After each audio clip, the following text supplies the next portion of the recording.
베드로후서 2장 12절에서 22절 말씀이야. 베드로 할아버지는 나쁜 욕심을 부리는 가짜 선생님들을 향해 아주 재미있고도 무서운 경고를 하셨어. 이 사람들은 생각이 없는 야생동물처럼 아무것도 모르면서 막무가내로 행동한대. 겉으로는 똑똑한 척하지만 사실은 목마른 사람을 속이는 무리 없는 텅 빈 샘물 같고 금방 휙 날아가 버리는 안개 같은 사람들이야. 할아버지는 아주 옛날 발람이라는 선지자 이야기를 꺼내셨어. 발람은 하나님을 알았지만 돈, 이익을 너무너무 사랑해서 엉뚱하고 나쁜 길로 가려고 했지. 그때 어떤 신기한 일이 벌어졌는지 알아? 발람이 타고 가던 말 못하는 나귀가 갑자기 사람을 목소리로 안 돼, 그 길로 가면 안 돼 하고 소리쳐서 발람의 미친 행동을 막아주었단다. 똑똑한 척하는 사람이 오히려 짐승보다 못한 바보 같은 짓을 한 거지. 게다가 베드로 할아버지는 우리가 절대 따라하면 안 되는 진흙탕 돼지 이야기를 해주셨어. 깨끗하게 목욕을 시켜준 돼지가 다시 더러운 진흙구덩이에 뒹굴고 강아지가 토한 것을 다시 먹는 속담이 바로 이 가짜 선생님들 이야기랍니다. 예수님이 십자가에서 우리를 깨끗하게 씻어주셨는데 다시 나쁜 욕심과 거짓말의 진흙탕으로 쏙 들어가면 처음보다 훨씬 더 나빠지게 된다는 무서운 이야기란다. 와, 우리 조엘 할아버지의 목소리로 이야기를 들으니까 귀에 쏙쏙 들어오네요. 우리 친구들과 부모님들도 아주 흥미롭게 들으셨을 것 같아요. 네, 맞아요. 그런데 저는 방금 들은 이야기 중에서 물이 없는 텅 빈 샘물이라는 표현이 진짜 머릿속에 확 박히더라고요. 아, 페가의 아니드로이 맞습니다. 그 부분이 아주 핵심이죠. 아니, 한번 상상해 보세요.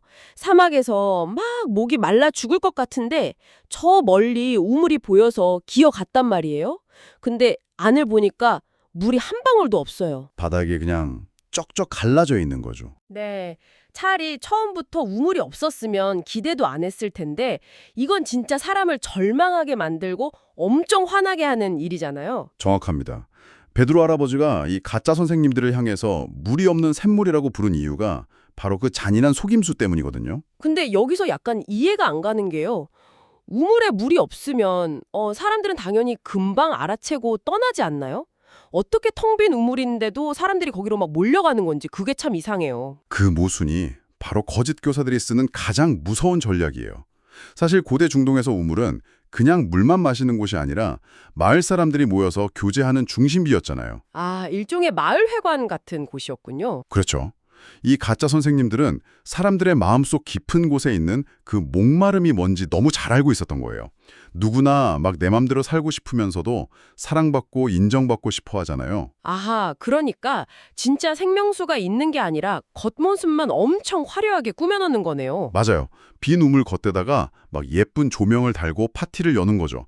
너희들 마음대로 살아도 돼. 규칙 같은 거 다 필요 없어. 넌 자유로워. 하면서요.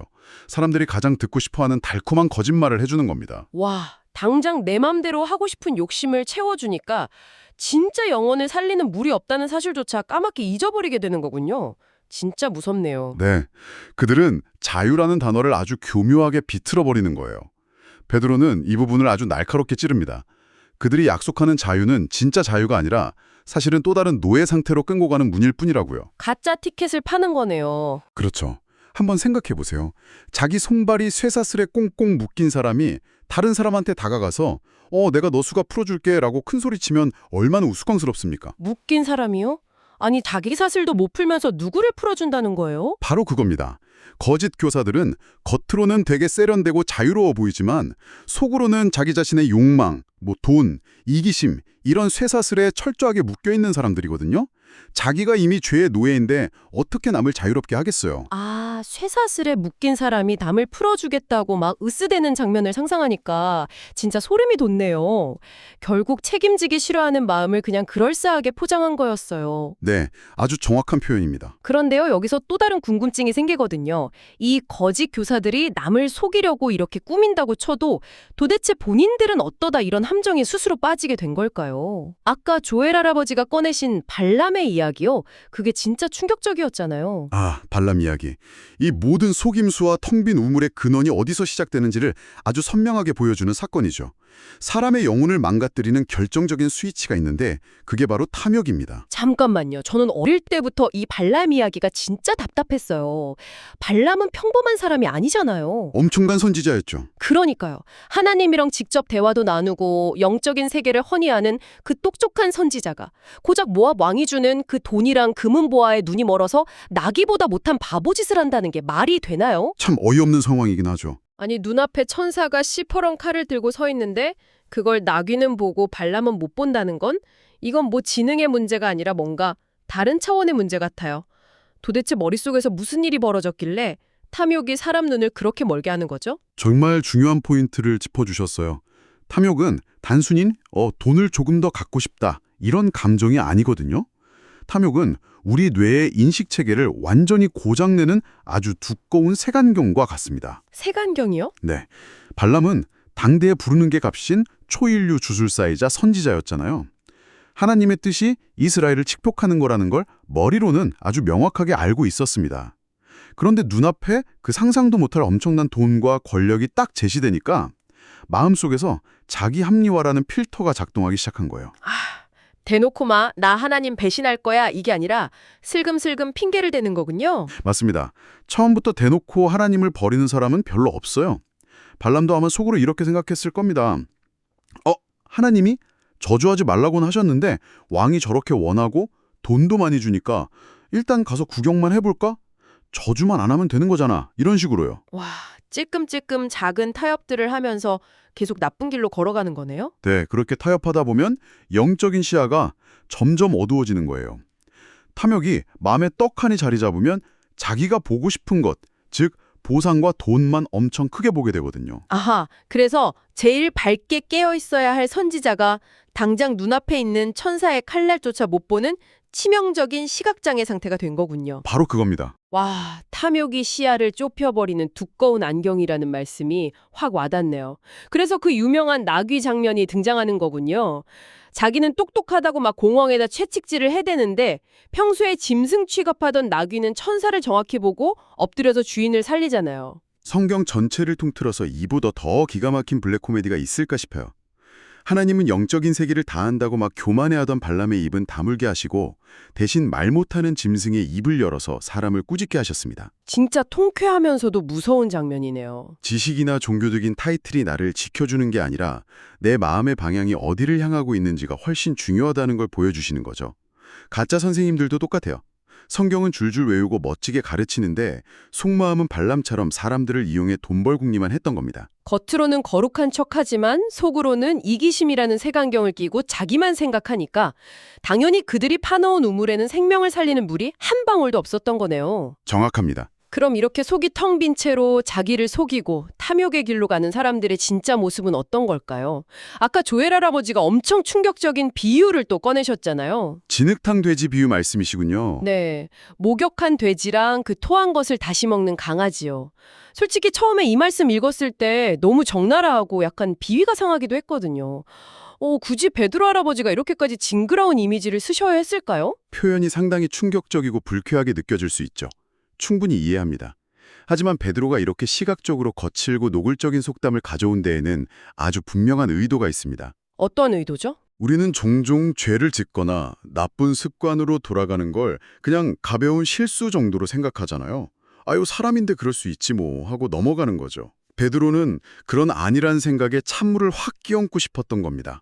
대충 넘어가지 말라고요. 네. 하나님의 놀라운 은혜를 경험해놓고 또다시 옛날의 그 이기적이고 거짓된 생활로 돌아가는 건 단순한 실수가 아니라 생명의 법칙을 완전히 거꾸로 돌리는 끔찍한 일이라는 걸 뼛속 깊이 느끼게 해준 거예요. 끔찍한 일이라는 게 어떤 건지 우리 아이들 일상으로 한번 가져와 볼게요. 강아지는 좀 징그러우니까 우리 돼지 이야기로 해봐요. 좋습니다. 어떤 주인이 진짜 냄새나는 진흙구덩이에서 죽어가는 애기 돼지를 구출해 왔어요. 따뜻한 물로 깨끗하게 씻겨주고 예쁜 리본도 달아주고 뽀송뽀송한 담요 위에 눕혀줬단 말이에요. 아주 정성을 다했네요. 그런데 주인이 잠깐 한눈을 판 사이에 이 돼지가 문을 막 박차고 나가서 그 똥냄새 나는 더러운 진흙탕 속으로 다시 텅벙 하고 뛰어들어간 거예요. 주인이 보면 얼마나 기가 막히겠어요. 아주 생생하게 그림이 그려지네요. 자, 여기서 우리가 던져야 할 아주 핵심적인 질문이 나옵니다. 방금 그 돼지는 왜 예쁜 리본을 달고도 다시 그 더러운 진흙탕으로 돌아갔을까요? 당연히 목욕을 했다고 해서 돼지가 고양이나 강아지로 변한 건 아니니까요. 돼지 머릿속에는 역시 나는 진흙 목욕이 최고야. 이런 생각밖에 없을 테니까 그냥 본능적으로 뛰어든 거 아닐까요? 바로 그 지점입니다. 겉모습만 깨끗해졌을 뿐이지 돼지가 진흙을 사랑하는 그 본질적인 마음은 전혀 바뀌지 않았기 때문이에요. 가짜 선생님들의 문제가 바로 이거였습니다. 교회 안에서 거룩한 척 겉모습만 꾸민 거군요. 맞아요. 교회에 들어와서 착한 척, 깨끗한 척, 영적인 목욕을 한 것처럼 행동했지만 속마음은 여전히 자기 욕심이라는 진흙을 너무너무 사랑하고 있었던 거죠. 진짜 변화, 즉 마음의 중심이 바뀌는 기적을 경험하지 못한 겁니다. 그래서 단순히 규칙을 잘 지키려고 억지로 노력하는 게 전부가 아니라는 거군요. 겉보기에 착한 척 백날 해봐야 속이 안 변하면 자기가 진짜 좋아하는 진흙으로 돌아가게 되니까요. 그렇습니다. 우리 친구들 행동을 보면 딱 알아요. 엄마한테 혼나서 막 눈물톱물 쏙 빼면서 다시는 동생 안 때릴게요, 거짓말 안 할게요 하고 싹싹 빌어놓고 다음날 똑같은 장난감 때문에 또 싸우잖아요. 흔히 있는 일이죠. 겉으로는 사과를 했지만 마음속 깊은 곳에서는 내가 저 장난감 다 가질 거야 하는 그 욕심이 안 변했으니까 결국 원래대로 돌아가는 거잖아요. 우리 모두가 일상에서 매일 겪는 진짜 싸움이 바로 그거거든요. 베드로는 우리한테 묻고 있는 거예요. 너희는 단순히 깨끗하게 씻은 척하는 돼지로 남을래? 아니면 진흙보다 빛을 더 사랑하는 완전히 새로운 존재로 변화될래? 하고요. 완전히 새로운 존재요? 네. 예수님이 십자가에서 우리를 위해 피 흘리신 건 그냥 우리 겉모습만 샤워시켜주려고 하신 게 아닙니다. 진흙만 막 좋아하던 우리의 본성을 하나님의 사랑과 진리를 사랑하는 새로운 생명으로 완전히 재창조하신 아주 위대한 사건이거든요. 와, 예수님이 우리를 아예 다른 존재로 진짜 하나님의 자녀로 새롭게 태어나게 해주셨다는 말씀이 마음을 참 든든하게 하네요. 결국 내가 스스로 노력해서 착해지려고 막 낑낑대는 게 아니라 예수님, 제 마음을 변화시켜 주세요. 속이 텅 빈 채로 겉만 번지르르하게 살지 않게 해주세요. 이렇게 기도하는 게 진짜 정답이군요. 그렇습니다. 비어있는 우승물이나 세상의 그런 헛된 약속들은 절대로 우리 마음을 채울 수 없어요. 오직 영원히 마르지 않는 생수이신 예수님을 우리 마음에 꽉 모실 때 우리는 그 탐욕의 눈먼 발람의 길에서 벗어날 수 있습니다. 아멘. 그리고 다시는 그 더러운 진흙 땅을 그리워하지 않는 진짜 자유롭고 기쁨이 넘치는 삶을 살게 될 거예요. 오늘 말씀은 진짜 제 마음속에 있는 작은 욕심들까지 다시 한번 싹 돌아보게 만드네요. 자, 지금까지 우리 이야기를 열심히 듣고 있는 어린이들과 부모님들, 영혼을 씻어주는 생수, 생명의 우물 되시는 예수님의 은혜가 얼마나 놀라운지 우리 함께 나누어 보았습니다. 여러분은 오늘 무엇을 결심했나요?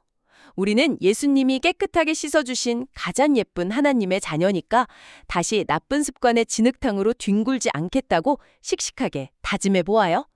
텅 빈 우물 같은 세상의 속임수에 넘어가지 않고 진짜 생수이신 예수님만 마음속에 가득 채우기로 이 시간 굳게 약속합시다. 나를 세상에서 가장 깨끗하고 예쁘게 씻어주신 하나님 아버지, 저에게 진짜 자유와 생명수가 되시는 예수님을 주셔서 정말 감사합니다. 우리 조이가 겉만 번지르르한 텅 빈 우물 같은 세상의 가짜 유혹에 속지 않게 지혜를 주세요. 돈이나 욕심에 눈이 멀어 나귀에게 홈이 났던 발람처럼 고집을 부리지 않고 매일매일 하나님의 말씀에 귀를 쫑긋 세우는 착한 아이가 되게 도와주세요. 예수님의 피로 깨끗하게 목욕을 마쳤으니 두 번 다시 거짓말과 미움이라는 더러운 진흙탕에 풍덩 빠지는 일이 없도록 제 마음과 생각을 튼튼하게 지켜주세요. 영원히 마르지 않는 생명수가 되시는 예수님의 이름으로 기도합니다. 아멘. 우리 조이, 오늘은 깨끗하게 세수하고 거울을 보며 나는 예수님이 매일매일 반짝반짝 빛나게 지켜주시는 깨끗한 아이다 하고 활짝 웃어보는 상쾌한 하루를 보내렴.